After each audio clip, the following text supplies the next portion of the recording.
as you can see, this is a little bit of a change of scenery. I've also proven to you that I guess I can get around. I wouldn't call myself, but this car might be a bit old, but it's reliable as hell, I would say. Nice and solid. It's lasted a long time. Been through a lot of road trips with this thing. Good memories. Anyway, this will be day 7,758 of my time on Earth. I realize that it's not the nighttime, it's not anything like that. I'm just in a random parking lot, wherever. So don't quote me on anything, I would say. I guess I'm just here to maybe just talk about something that already happened. That is what reflection is, right? So I guess I've come to realize that it doesn't matter what time of day I do this. It's just whenever I have time. Just have something to remember by. As I said, it's kind of frustrating. You watch a movie, you can barely remember the plot line or what the characters have said. Or maybe a TV show or a cartoon or something. Same idea. You just remember bits and pieces or the main storyline, or maybe within your noggin, you can think up a lot of different thematic and symbolic and literally analytical type of things. But in this case, in many cases, like I said, you can probably barely remember what you even had for breakfast yesterday. This is my outdoor form, and as you can see, I've picked maybe an unflattering angle for me. I'm not even sure if I have it, but probably a double chin down here, or the windows are white. If you ever seen like GeoGuessr, it's a game where a player is placed on a random location found on Google Maps and they have to guess where they are. The closer they are, the more points they get. And there are some insane people at this game. I mean, they could probably just look at the sky and determine where you are in the hemisphere from like latitude or longitude. I don't even know. So today, I think I just wanted to talk about a specific sort of thing. And I'm not sure if I should go that deeply into it. Some bad memories there. But I want to reflect on loss. The idea of having something taken away from you. I would say that's a pretty big demand to be making of your life, right? Whether it's your health, your money, a person, something that comes just crashing down on you. The bigger they are, the harder they fall, right?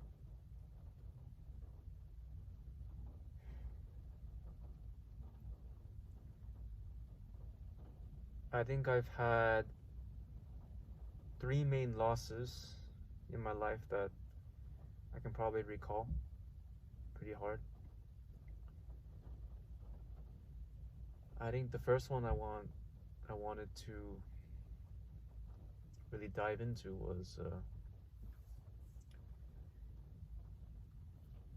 a circumstance regarding my father, or I would say my dad. It's actually 2. I had a sibling. I was raised in those, single parent home.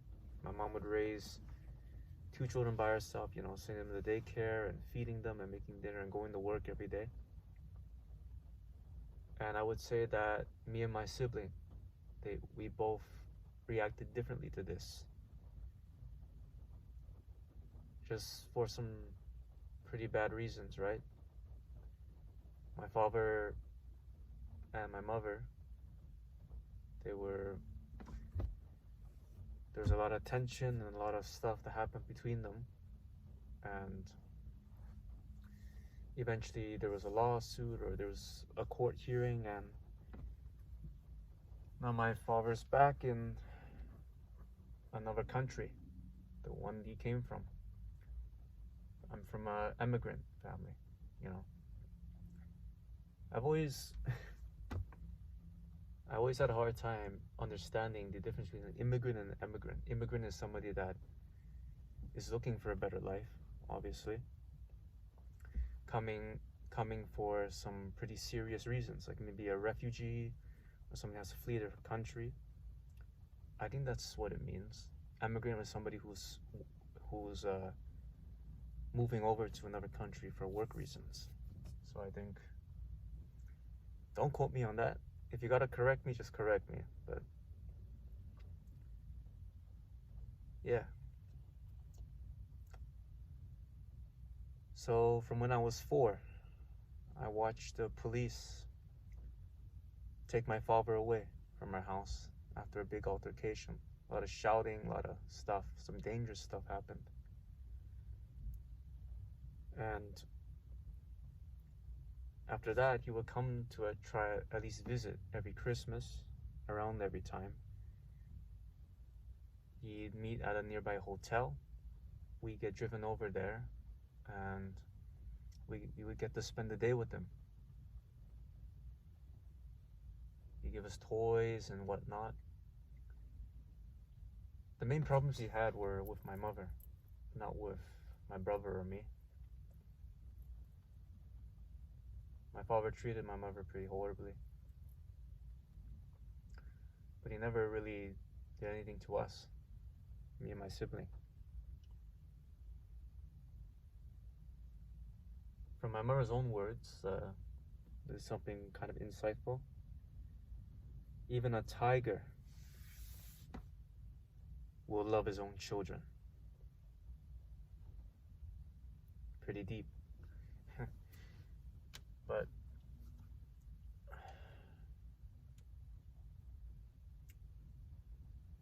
after I was about 7, and the next year came when I was 8, Christmas came and he didn't come. Obviously, I was kind of disappointed, but I kept giving it a shot. And what I mean by giving it a shot is I still had hope that he'd come to see. But then 9 years old, 10 years old, 11 years old, 12 years old. By 13, I was done. Yeah, donezo. I gave up on the idea that he would ever come to see us. Obviously, there were issues of abandonment, right? And maybe a little bit of neglect, because my mom, what could she do? She had her hands full of work, you know, paying the bills, doing all sorts of things. So even though she would be able to take me and my sibling on like trips and stuff, and sometimes we'd play, a lot of the time was spent in daycares and hobby classes, you know, like language school or piano lessons or swimming lessons, maybe a couple of clubs here and there that we tried out, martial arts maybe. So that was the loss of a role model, a figure in my life that I could look up to. It was definitely the same for my sibling as well.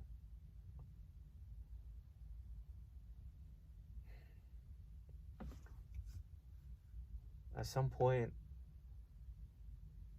I started blaming all the problems in my life on my father. I kept asking my head, why did he leave? If he stayed and he was actually good to my mother, if he actually did stuff or did whatever, then why would I have all these problems? Wouldn't I be disciplined enough? Wouldn't I be motivated enough, encouraged enough? Obviously, in retrospective, that was no guarantee. Could have ended up worse, of course, and who knows? I could have become more comfortable. That's a word I've been thinking about as well. My siblings actually pretty wise in their own right. They went through some stuff too. And one of the things they would remind me about when I was struggling and they watched me struggle was, you gotta stop being, you're being too comfortable. You gotta learn to struggle against the odds if you want to succeed, if you want to be happy, right? So maybe this situation was better. Maybe it was meant to be. So I blamed these problems on him, and eventually I came to hate him. I didn't hate him as a person, the person that loved me when I was young, the person that I would lay in bed just weeping over as I clutched the pendant or the necklace of our full family's image, of our joint family, our complete family's image, sort of custom gift he gave me and my sibling, holding that and reading the words on it, looking at the picture and crying. Yeah. And then feeling alone, right? Maybe I wasn't truly alone, but at points in my life, I definitely look back and realize that instead of a father figure, sometimes I look for older brother figures. I'm the older one in my family, so to learn how to be an older sibling, which I don't think I fulfilled well at all. I look to kids that were older than me, try to make friends with them, try to spend time with them, follow them around. Maybe annoying, but when you're a kid, what else can you do, right? Or what else are you able to think of rationally, philosophically? You gotta try and look for help. So I hated him.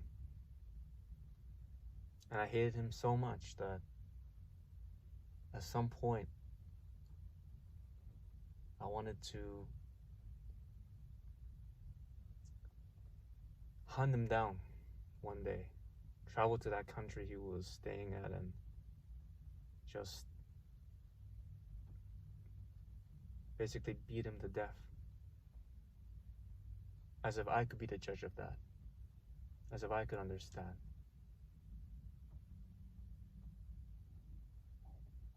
That's why so many prisoners and so many inmates that are incarcerated, they're often people with no father figure to lead them. That's a demographic and a statistic, right? So I turned to other things.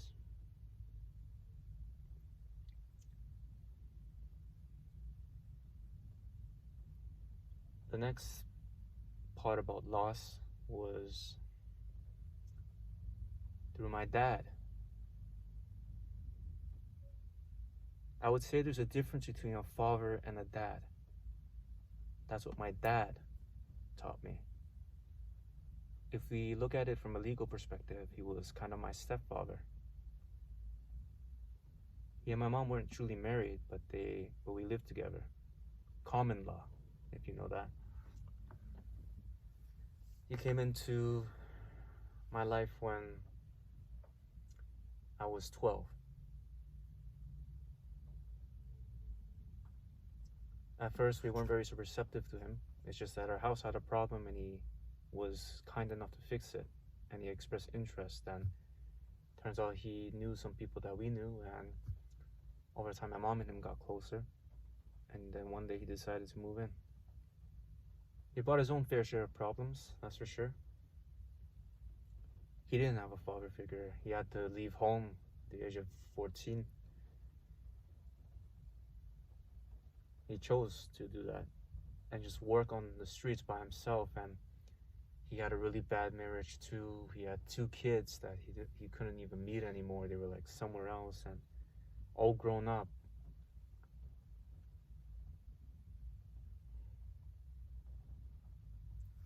Sometimes I tried to, whenever I guess the time would come, I would hang with him, you know.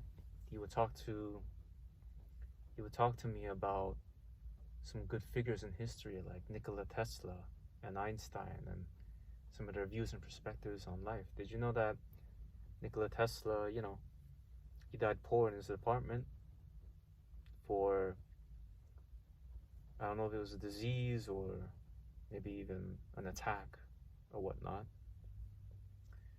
But in his apartment were a ton of pending inventions that he was thinking of. They disappeared. Apparently he was such a visionary of bringing clean and good energy to the world that the government, you know, this is where we're getting to the conspiracy side. My dad was into that a little bit. Maybe there were those in power, corrupt people. Obviously there were good people. As good as being a human can be. We're all capable of such depravity.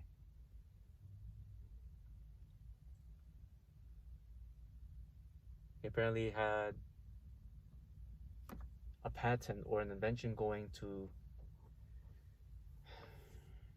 basically gather the energy of the ocean through its tidal changes and waves. He has sort of some machines going, I think some engineering courses in universities and stuff like that. They tried to bring up that concept. Nikola was far ahead of his time, for sure. But he shared that with me. Science and everything like that. He was multi-talented.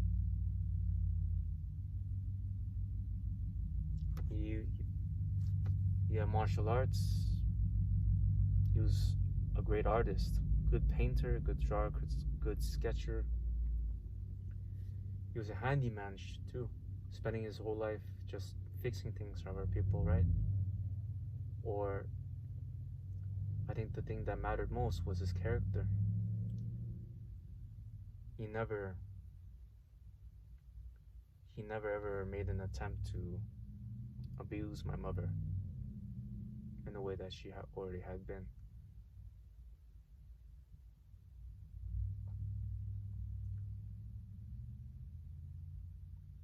But eventually his health deteriorated.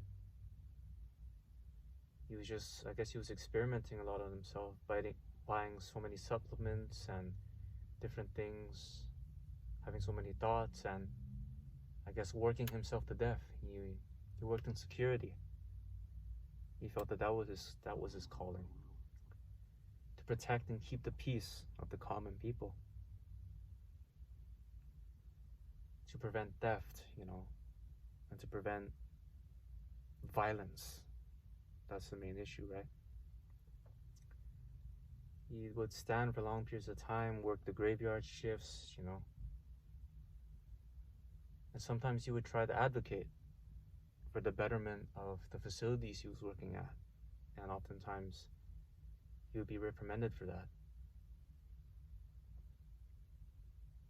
What he gave me in value wasn't material things. His legacy was one of skills and teachings and values and virtues. He wrote up a bunch of articles and analyses and essays. His handwriting was super clean, both his cursive and his simple print.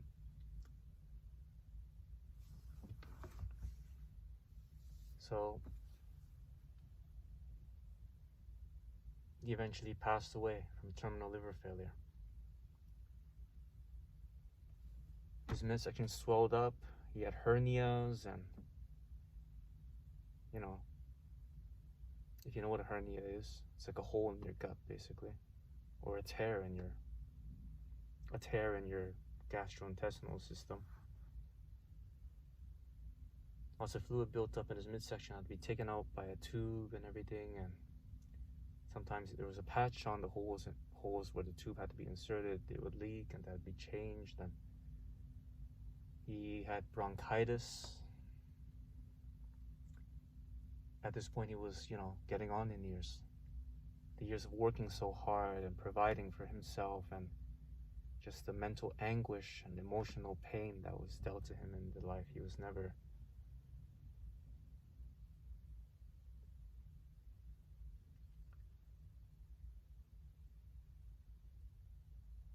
So he ended up looking like a skeleton. He was at the hospital, and I would drive him to the hospital sometimes. And when we got there to the ER, he would struggle out the car, try to grab the handle and just try to push himself up. And he just wanted to do it himself, of course, so I had to watch that as his breathing became ragged, and he would get out and just slowly hobble towards the doors, and I would just sit there crying. I felt that I was pretty weak at that time. You're a guy, you shouldn't be crying, right? But pretty good quote. It's pretty hot around the internet right now, right? Men don't cry because they're weak. Men cry because they've been strong for too long. And that's exactly what happened on the next event. There was an evening where he was in the living room, just relaxing, and the TV wasn't on. He loved watching. He loved pop culture and getting into the lore of things. I think I shared that with them a little bit. And he was sitting there, and we kind of got into a little bit of a discussion, and then at some point he just had to release all the pent-up frustration and resentment of himself and the disappointment in himself. For the first time in my life, I saw him just break down,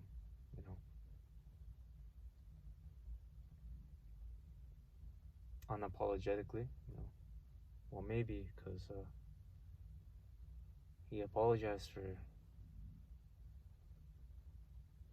being a burden, being a failure,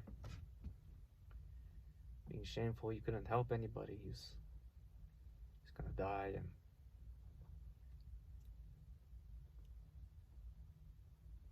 die, and he eventually told me that you're gonna be a great man one day. I think me and my sibling, we talked about that quite a bit. And at some point in our arguments, we often disagreed about that, right?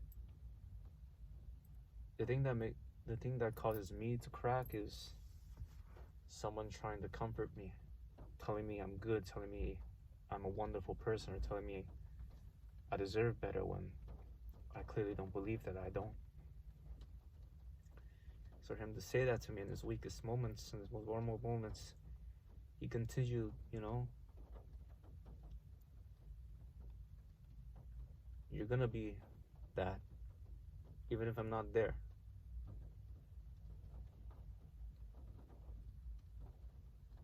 Now, maybe I got the saying's wrong, but that's what I heard. That's what I remember. Or either that or I'm just lying to myself, trying to make something good out of all of this. At some point during his hospital stays, he wanted to go back home, die with his family that he found, us. So a hospital bed and an oxygen machine were tied and were brought in and installed, and PSWs, personal support workers, would come in, and sometimes I would pitch in. Mostly it was my mom who took care of him, changing his diapers, feeding him, hard as it was,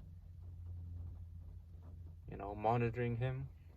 Sometimes his breathing would get faint. His face would just droop, and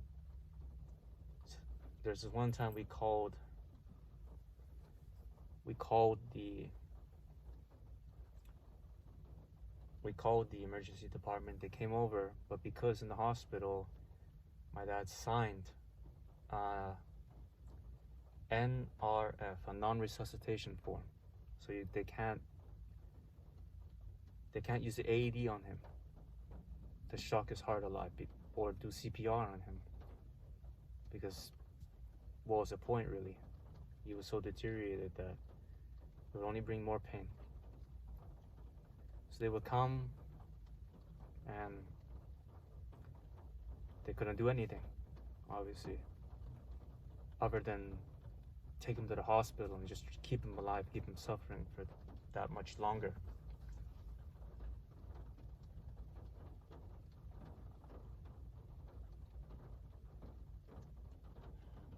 So one day,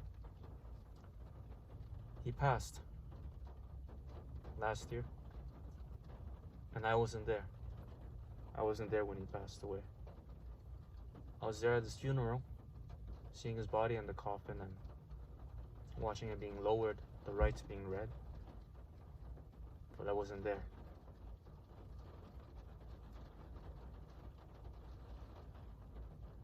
From the machinations of my own existence.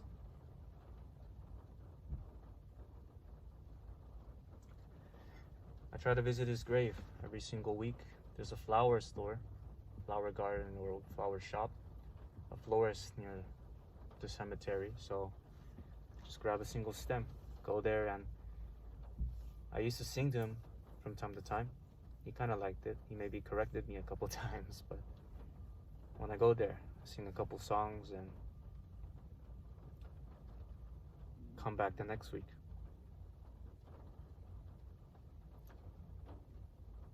Keep the tombstone clean, brush off the grass off it, or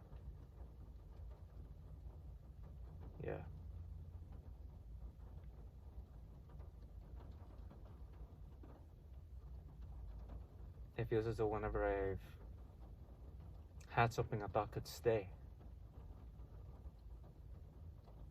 that wouldn't leave me, it'd be taken away.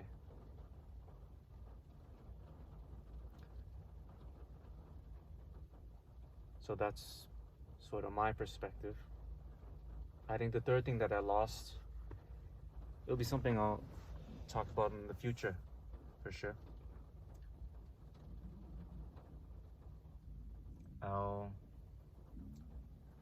I'll see.